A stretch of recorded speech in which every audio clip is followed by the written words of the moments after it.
वालेकुम व्यूवर्स, कैसे हैं आप? उम्मीद करती हूँ आप सब ठीक होंगे और अपना बहुत ज़्यादा ख्याल रख रहे होंगे। मेरी वीडियो के टाइटल से आपको पता चल गया होगा कि आज हमने क्या पढ़ना है और आज का टॉपिक क्या है। इंजेक्शन है, आईएम इंजेक्शन यानी कि इंट्रामस्कुलर इंजेक्शन, कि कौन सी टेक्निक्स को फॉलो करके हम इंजेक्शन लगाते हैं और कौन सी टेक्निक्स को फॉलो करें तो हम पेशेंट को पेन से बचा सकते हैं। Injection technique, IM injection, like intramuscular injection. Administering drugs via the intramuscular route. Intramuscular route allows the rapid absorption of drugs into the circulation. Intramuscular injection से ये होता है कि रैपिड एब्जॉर्प्शन होती है, जो भी हम ड्रग लगा रहे हैं उसकी एब्जॉर्प्शन जल्दी होती है ब्लड के सर्कुलेशन में. Using the correct injection technique and selecting the correct site will minimise the risk of complications. अगर हम करेक्ट टेक्निक यूज़ करेंगे, जो कि प्रॉपर एक है, वो टेक्निक अगर फॉलो करेंगे और करेक्ट साइट फॉलो करेंगे तो पेशेंट को हम कम से कम पेन दे सकेंगे. Drugs administered by the IM route are deposited into vascular muscle tissue which allows for rapid absorption in the circulation. Intramuscular injection जो है स्किन के जो वेस्कुलर मसल टिश्यू होते हैं वो इस चीज़ के लिए हेल्प करते हैं कि वो जल्दी ड्रग्स जो है वो डिपॉजिट हो सके और सर्कुलेशन तक जाए. Complications of poorly performed IM injection include. अगर हम इंजेक्शन सही तरीके से नहीं लगाएंगे तो कौन कौन सी कॉम्प्लिकेशंस हो सकती हैं, और अगर सही लगाएंगे तो कौन कौन सी कॉम्प्लिकेशन से बचा जा सकता है. Pain, bleeding, abscess formation, cellulitis कि जो वहाँ पे इंजेक्शन वाली साइड पे स्वेलिंग वगैरह नहीं होगी, मसल फाइब्रोसिस नहीं होंगे, injuries two nerves and blood vessels, किसी भी ब्लड वेसल और नर्व्स की इंजरी से बचा जा सकता है अगर हम प्रॉपर टेक्निक यूज़ करेंगे तो. इनएडवर्टेंट इंट्रावेनस एक्सेस यानी कि कोई भी अगर हम IM इंजेक्शन जो गलती से IV ना लगा दें, क्योंकि IV इंजेक्शन जो है इंट्रावेनस इंजेक्शन वो इंट्रावेनस ही लगते हैं और IM इंजेक्शन जो इंट्रामस्कुलर होते हैं वो हम IM ही लगाते हैं, IV नहीं. और इसका भी यह है कि हम कोई इंजेक्शन अगर टेक्निक अच्छी दुरुस्त रखेंगे तो नर्व की इंजरी से बचा जा सकता है, कि जिससे कि फिर आपके पूरे लिम्ब के मसल्स को वो इंजर्ड हो सकते हैं, उनमें प्रॉब्लम आ सकती है. How to reduce pain caused by injection technique. हम जब पेशेंट अक्सर कंप्लेन करते हैं कि इंजेक्शन लगा तो बहुत ज़्यादा दर्द हुई, वो दर्द अभी तक है, उस दर्द से कैसे बचा जा सकता है, कि अगर कौन सी टेक्निक यूज़ करेंगे तो उससे बचा जाएगा. यूज़ द करेक्ट टेक्निक, ये आगे मैं आपको बताऊंगी कि कैसे कौन सी टेक्निक को यूज़ करके.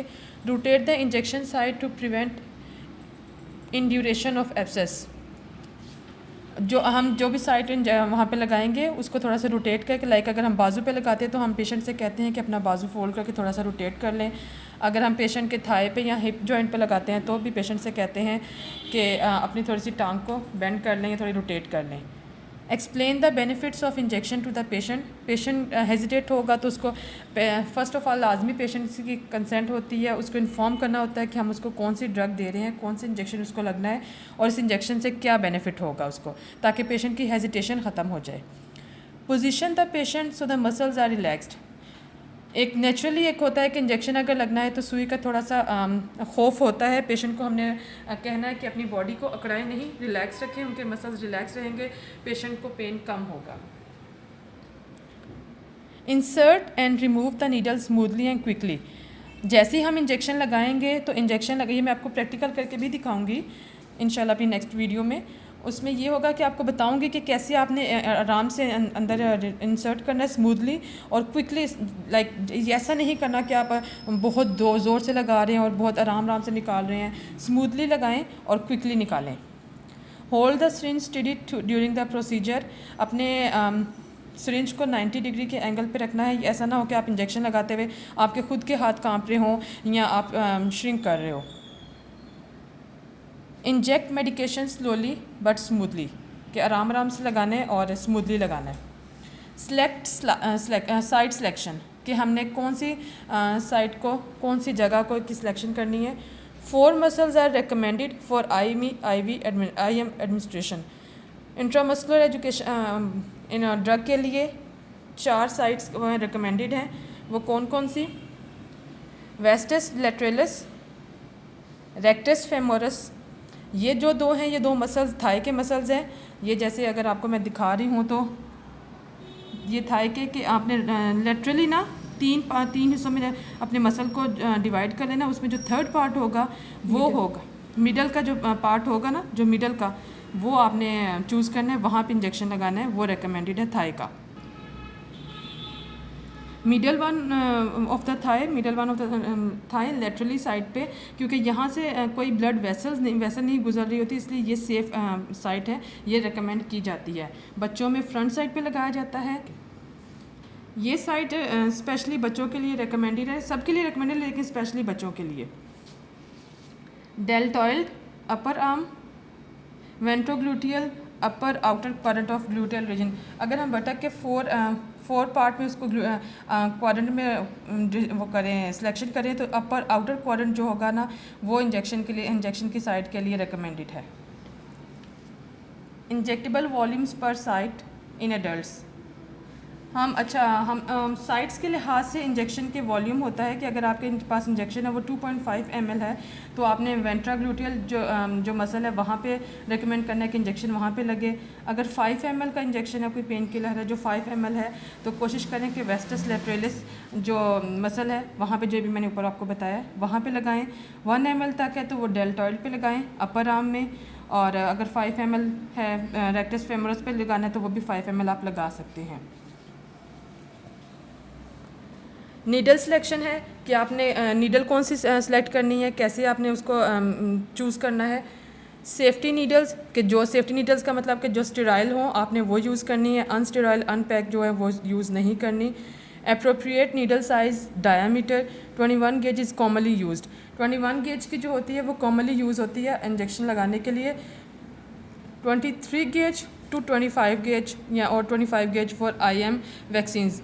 हम वैक्सीन्स के लिए जो लगाते हैं उनका जो गेज होता है वो 23 गेज और 25 गेज का होता है। वो आपने देखा भी होगा कि वैक्सीन्स के लिए जो इंजेक्शन वो सिरिंजेस यूज़ होती हैं वो ज़्यादा थोड़ी डिफरेंट होती हैं आम जो कॉमन हम यूज़ करते हैं उनसे। लेंथ देखते हैं, लेंथ कितनी होनी चाहिए। Should be long enough to ensure drug is injected into the muscle. आपने देखना है कि उसकी लेंथ इतनी हो कि अगर आप ना जो आपकी ड्रग है वो मसल तक जा सके ईजीली। डिपेंड ऑन मसल, ये डिपेंड करता है मसल मैस पे भी, ठीक है, कि कुछ पेशेंट बहुत ज़्यादा ओबीज़ होते हैं, कुछ पेशेंट बहुत ज़्यादा वीक होते हैं। पेशेंट्स वेट, कि उनका कितना वेट है, वो ओबीज़ हैं या वीक हैं। अमाउंट ऑफ सबक्यूटेनियस फ़ैट, कि आप जो भी इंजेक्शन लगवा रहा है उसकी जो सबक्यूटेनियस मैस है, जो फ़ैट है वो कितनी है, वो हेल्थ। जैसे कि फ़ीमेल्स के लिए कहा जाता है कि फ़ीमेल्स की जो सबक्यूटेनियस फ़ैट है वो ज़्यादा होती है, तो उनके लिए हम लॉन्ग लेंथ में जो नीडल्स होती है वो चूज़ करेंगे ताकि इजीली जो भी ड्रग है ना वो मसल तक जा सके। स्किन प्रेपरेशन क्या है। Clean with alcohol swab. Alcohol swab जो 70% पे हो, आपने अल्कोहल से वो क्लीन जगह करनी है ताकि किसी भी इन्फेक्शन का चांस ना हो। एस्पिरेशन, ये मेन स्टेप है जो कि आपने अपनी आप इंजेक्शन लगा रहे हैं तो आपकी हैबिट में होना चाहिए कि आप जब भी इंजेक्शन लगाते हैं, इंजेक्शन लगा के आपने सिरिंज को draw back on a syringe after the needle is inserted to check whether it is in a blood vessel. कि सिरिंज को पीछे फ्लो बैक करके देखना है कि वो मसल में ही है या कहीं वेन में तो नहीं लगी। अगर आपको बाई चांस आपसे वो इंजेक्शन वेन में लग गया तो आपने साइड चेंज कर लेनी है, वहाँ पे नहीं लगाना। ग्लव्स शुड बी यूज्ड, आपने स्टेरिलाइजेशन के का ख्याल रखते हुए ग्लव्स लाजमी यूज़ करने हैं। इक्विपमेंट आपको कौन कौन सा चाहिए होता है IM इंजेक्शन लगाने के लिए। ज़ाहिरी बात है हम सबसे पहले ट्रे तैयार करते हैं, कोई भी प्रोसीजर करते हैं उसकी पहले ट्रे तैयार करते हैं। ट्रे तैयार करने से में क्या क्या आपको चाहिए होता है। नीडल्स, सिरिंज, कुछ सिरिंजेज जिनके साथ ही नीडल्स पैक होती हैं, लेकिन कुछ में ये होता है कि नीडल्स आपको अलग से चूज़ करनी होती हैं। ड्रग फॉर एडमिनिस्ट्रेशन, कि आप कौन सा इंजेक्शन लगा रहे हैं वो वाला। प्रिस्क्रिप्शन और मेडिसिन चार्ट। प्रिस्क्रिप्शन के जिस पे आपके पास डॉक्टर के और कोई भी प्रोवाइडर के ऑर्डर्स हों, जो कि जिस पे लिखा होता है कि आपने कौन से इंजेक्शन कैसे लगाना है, उसकी कौन सी डोज होगी और वो किस टाइम पे लगाना है। वो मैं आगे आपको बताती हूँ कि 5 राइट्स कौन से हैं।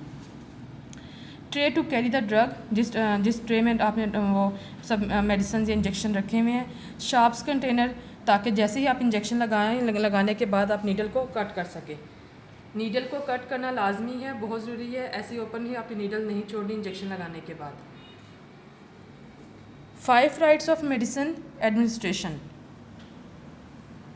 वो कौन से 5 राइट्स हैं कि जिनको फॉलो करना है? राइट पेशेंट, राइट पेशेंट हो जिसको इंजेक्शन जिसको वो ऑर्डर हुए हुए हैं मेडिसिन जो ऑर्डर हुई हुई है।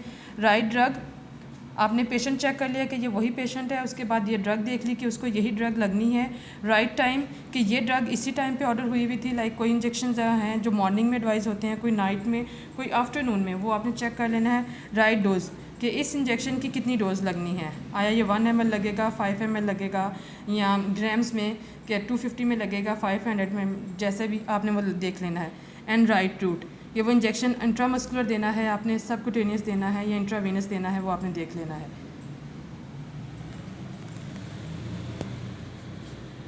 मैंने जैसे आपको पहले बताया था कि आपने सबसे पहले आपको बताया था कि टेक्निक आपने करेक्ट टेक्निक यूज़ करनी है। वो टेक्निक कौन सी है, उसके ये पॉइंट्स हैं, वो हम देखते हैं। Explain the procedure and gain consent. आपने सबसे पहले जिसको भी इंजेक्शन लगा रहे हैं तो उसको हम पेशेंट ही कहेंगे क्योंकि वो बीमार है, तो पेशेंट से पहले उसको एक्सप्लेन करना है प्रोसीजर कि आप क्या करने वाले हैं, और उसके बाद उसकी कंसेंट लेनी है कि हमने ये इंजेक्शन आपको लगा लें, अगर आपको कोई प्रॉब्लम ना हो तो कंसेंट लाजमी लेनी है पेशेंट से, ताकि पेशेंट कन्वीनियंट हो जाए और ईज़िली आपसे वो इंजेक्शन लगवा सके। Screen the patient to ensure privacy का बहुत ज़्यादा ख्याल रखें कि आप पेशेंट रूम में पेशेंट के साथ आप ही हों, और बहुत ज़्यादा प्राइवेसी का ख्याल रखना है अपने पेशेंट का। Check if patient has any allergy, patient से लाजमी पूछना है कि उसको किसी ड्रग से एलर्जी तो नहीं है। इफ़ ही सेड कि नो, मुझे कोई एलर्जी नहीं है, तो आप ये इंजेक्शन लगा सकते हैं। Check the prescription is correct, follow the 5 rights. आपने प्रिस्क्रिप्शन को चेक करना है जो प्रिस्क्रिप्शन डॉक्टर की तरफ से ऑर्डर हुई हुई है, और वो 5 राइट्स आपने फॉलो करने जो मैंने पीछे आपको बताए हैं। Right patient, right drug, right time, right dose, right route, right, ये आपने 5 राइट्स यूज़ करने हैं। Wash and dry hands to reduce the risk of infection, wear disposable gloves. आपने अपने हैंड्स वॉश करने हैं और स्टेराइल ग्लव्स यूज़ करने हैं ताकि इन्फेक्शन को रिस्क को कम कर सकें और इन्फेक्शन ना हो। Assemble the syringe and needle and withdraw the required amount of drug from the ampoule. आप अपने जो ट्रे आपके पास है, इस ट्रे में सब चीज़ें रख लें जो भी आपको चाहिए, needles, alcohol swab, gloves, syringe, और जो एम्प्यूल है इंजेक्शन वाला, वो अपने एम्प्यूल से ड्रग को सिरिंज में फिल अप करना है। जितनी भी अमाउंट आपको चाहिए, अगर आप 1 ml चाहिए, 2 ml चाहिए, वो आपने सिरिंज में फिल कर लेना है।